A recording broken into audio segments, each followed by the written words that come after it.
if we take a look at 4.4,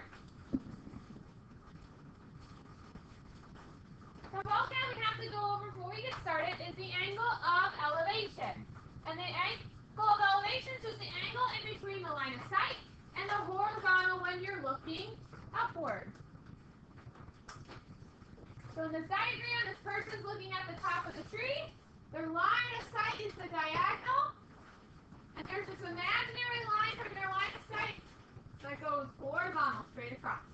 So what I like to do, I start with my horizontal, I follow the horizontal until I get to the angle.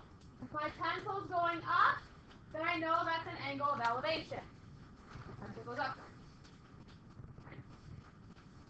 The angle of depression is the angle between the line of sight and the horizontal when you're looking downward, yeah.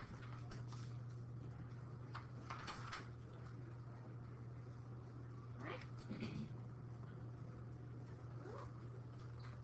So here you have the horizontal. You follow the horizontal, and then you follow the slanted line. If your pencil goes down, an angle of depression. That's Al looking at the squirrel. He's looking downward. So it'll be an angle of depression. If your line of sight is going up, it's an angle of elevation. If your line of sight is going down, it's an angle of depression. Your angle of elevation and depression is they're always congruent.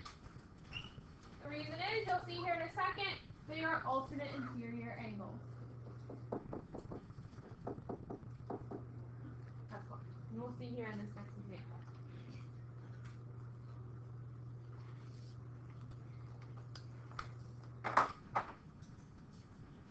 So we're going to name the angles of elevation and the angles of depression. Right? Again, follow your horizontal. And then here our pencil went upward. Is that an angle of elevation or depression? Elevation. Elevation, so it's an angle too. Is an angle of elevation. Okay? Again, we're going to follow our horizontal. Our pencil goes upward, so what's another angle of elevation? Angle 1. Well, find our angles of depression and follow your horizontal. So this time we're going down. The bird's looking down at the balloon. What's another angle of depression?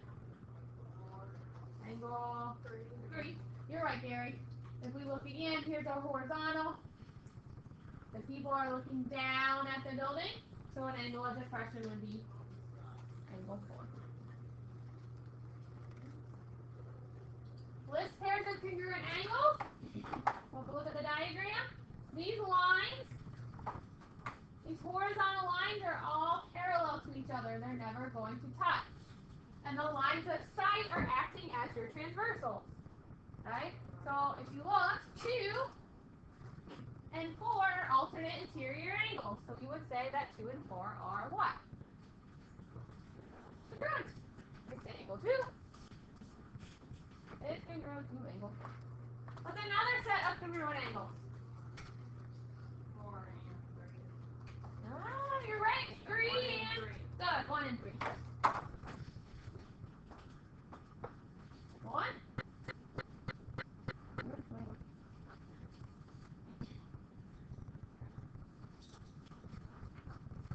Questions over there.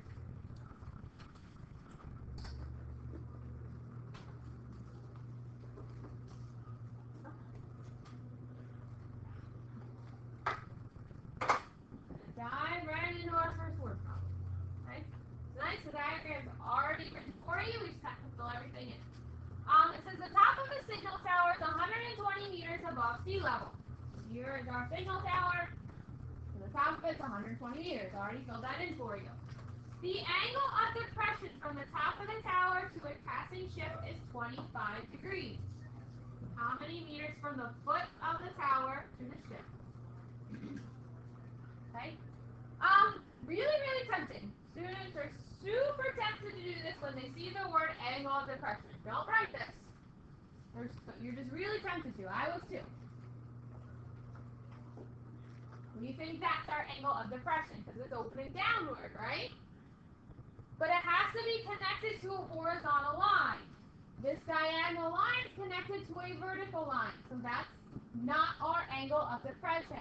To figure out your angle of depression, there's this imaginary line. At the top, do you notice we have a right triangle right here?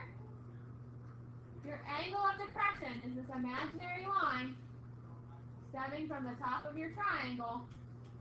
Here is our angle of depression, right there. So this guy is 25 degrees. So we have our horizontal, and it's going down. So that is our angle of depression. Super, super careful. Really, I know it's so tempting to say that that's our angle of depression, but it's not. That's incorrect. You have to be very careful. Whenever you see the word angle of depression, start at the top of your triangle, draw your horizontal. That's our angle of depression. What's the issue with this angle? Is it? Yeah, it's on the outside of our triangle. That's not going to be really helpful. We want it inside of our triangle so we can do what we did yesterday. But what do we know about the angle of depression and the angle of elevation? They're also interior angles, so they are what? They're congruent. So this angle is 25. What's this angle going to be? 25.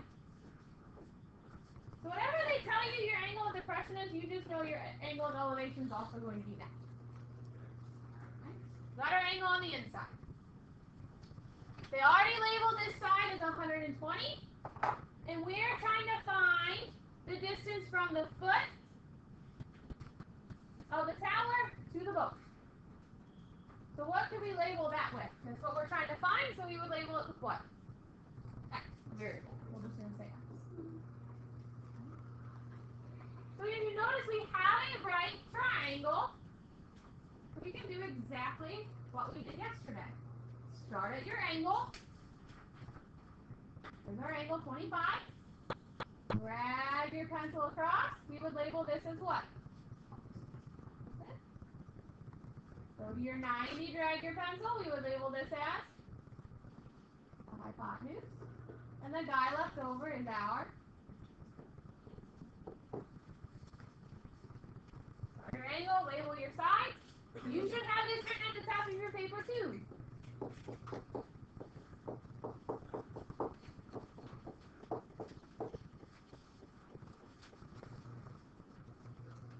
Based off what we labeled and the information have, which two sides have information written on them? Either your number or your variable. Which two sides? What does it list? Opposite. Yeah, the opposite and not the hypotenuse, the adjacent. Hypotenuse doesn't have a number or variable. Can't use it. So we have our opposite, we have our adjacent. Which one are we going to use? Sine, cosine, or tangent? Yeah, tangent. We have our O and our A, our opposite and our adjacent. So we're going to use tangent. You take the tangent of your angle, and it's equal to, how are we going to set up that ratio? What over what?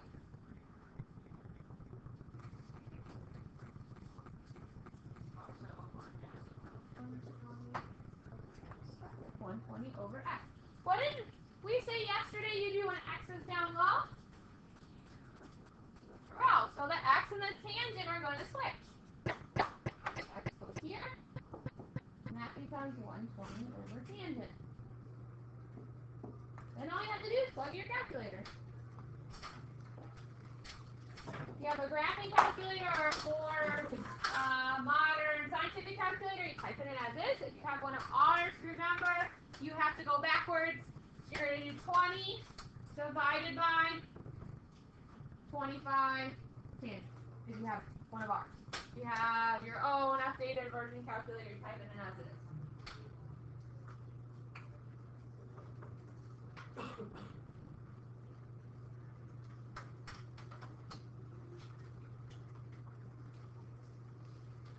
When you type it in, what do we end up getting?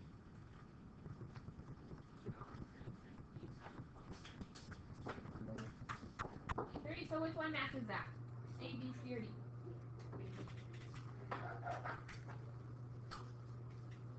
So that's literally what we did yesterday. You just kind of have to set up the scenario, make it look like a right triangle, fill in your information, and then you do exactly what we did yesterday. Questions over there?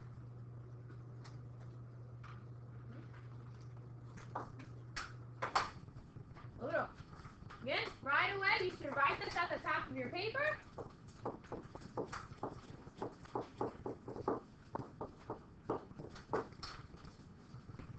Always, always, always.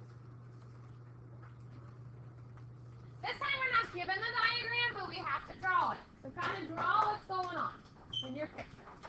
So Kyle's at the end of a pier, 30 feet above the ocean. Right? So we have the ocean. Here's our pier. Here's Kyle. And on pier. His eye level is 3 feet above the pier. So we know from the ocean to the pier is 30. And then we know from the eyes to the pier is another 3. From here to here it says it's 30. And then from the bottom of the pier up to Kyle's eyes is another 3 feet. He uses binoculars to watch a whale surface. So pardon my whale, it's going to look more like a fish. He's watching the whale. The angle of depression to the whale is 20 degrees. How far is the whale from Kyle's binoculars? We want to round our answer to the nearest tenth of a foot. Again, what shape did we say we're trying to create? What kind of triangle? A right triangle. Okay, well here, our diagonal, to here, to here.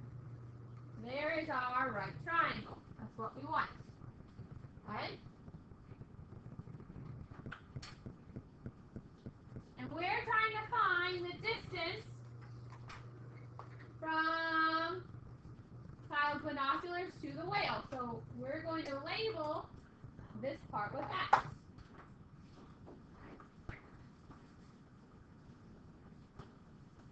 We also know that this is where you have to be super careful. From here to this part, we said was 30.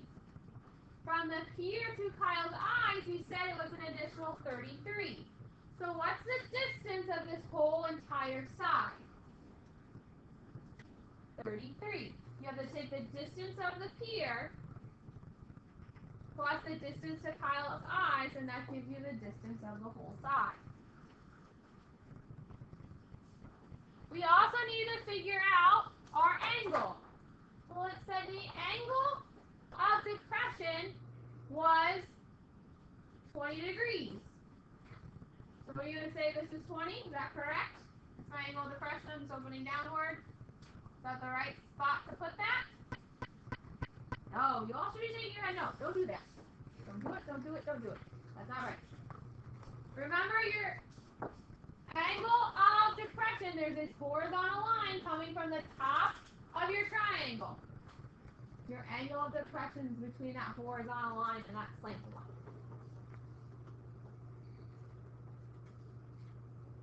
Well, again, what's the issue? Is that inside our triangle?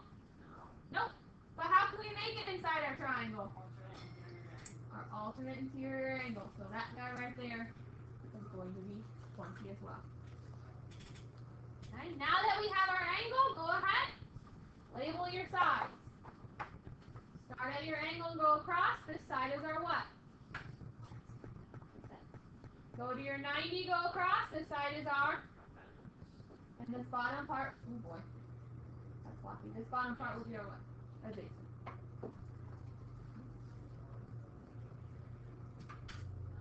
Which two pieces do we have?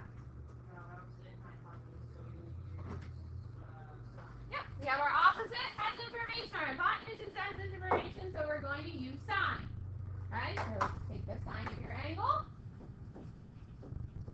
Is equal to, what is that ratio going to look like? Our opposite, what did we say the total of our opposite was? 33. You have to be super careful. That's going to happen. Over our hypotenuse, which we said was x. Again, X is down low. What do we need to do? Grow. Basically, X equals 33 over the sinus point. Plug your calculator. Plug it in, I think I can go. So you're going to do 33 divided by, and then this is where you have to go backwards. And it's 20. And then hit sum. And you have to remember to hit. If you need help with our calculator, since you're asking, you probably enter it.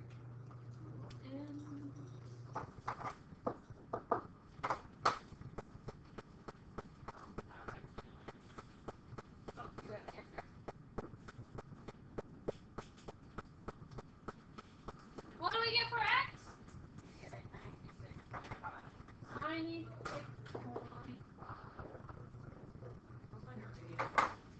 Knock it 96.5 if you're checking in without it properly plugged in. Questions over there? Okay, the challenge one we're going to do at the very beginning of class tomorrow. We don't want to overwhelm you too much today. But go ahead and get your practice out. There's a couple problems that are different than what we did in the notes, and we're going to try them together.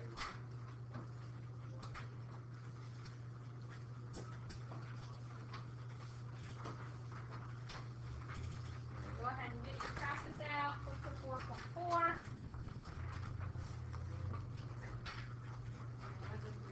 And we're going to take a look at number 2. A little different than what was in your notes.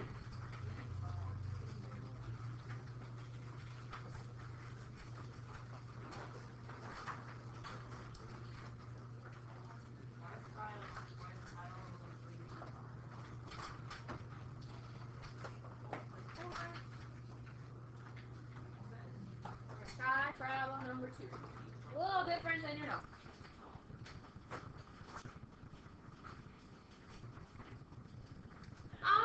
If we look at number 2, it says on a mountain bike trip along the Gemini Bridges Trail in Moab, Utah, Nabucco stepped on the canyon floor to get a good view of the twin sandstone bridges. So we know we have a canyon, and we know Nabucco's standing on the canyon floor. So she's going to be at the bottom. Talking about the floor or something, she's going to be at the bottom. And she's looking up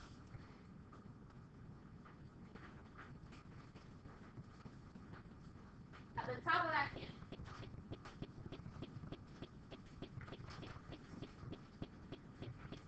So she's standing 60 meters from the base of the cliff. So here's the base.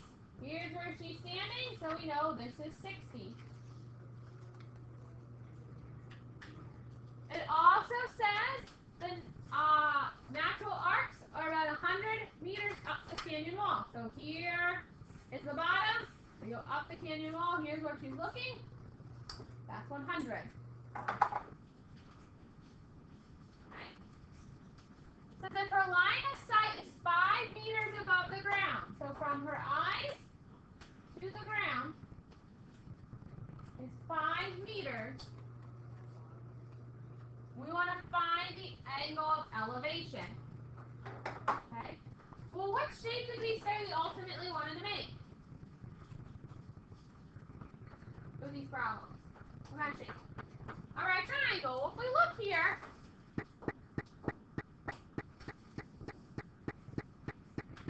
does that look like a right triangle to you? No. Okay? So we don't necessarily have a right triangle right now. But what we can do is you take the ground and you move it up to their line of sight. You can't physically move your paper. But what you can do is you just take your pencil and draw in that horizontal line of sight. So it's like you're taking the ground and you're moving it upwards. Okay. Now when we did that, here was the ground. How far did we move up the ground to her line of sight? 5. So if we said from the bottom of the canyon to where these stones are, was 100. 95. We moved that around 5 feet. So good, Gary, that means our new distance right here is now 95. You have to be careful of that. So now we have our right triangle. Did it shrink at all? Did it go in at all? Did she move forward? No. So did this distance change? No, that's going to stay 60. The only distance change is because we moved it up 5. This is now 95. That stays 60.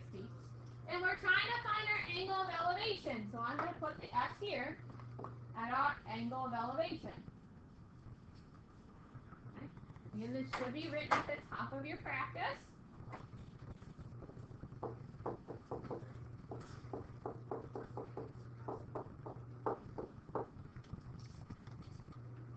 Start with your angle and label. We go across, that's our what? Start at your 90, go across, that's our hypotenuse. And that left over is always our adjacent. So then look and see what two sides are labeled with something.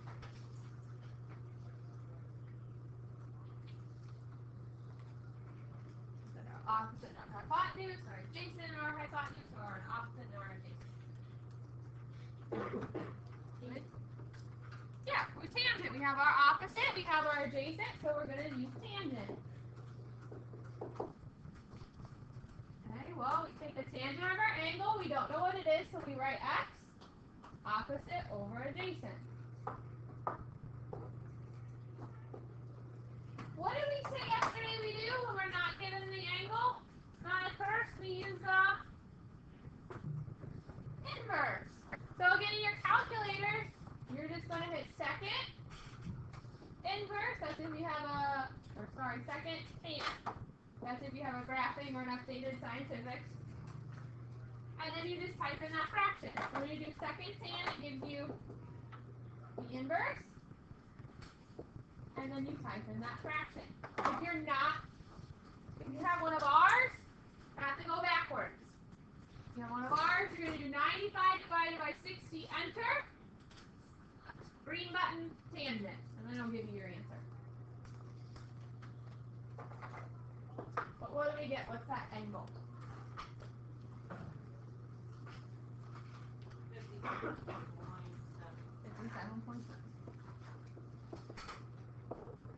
Degrees. So an angle is 50 degrees. We're done.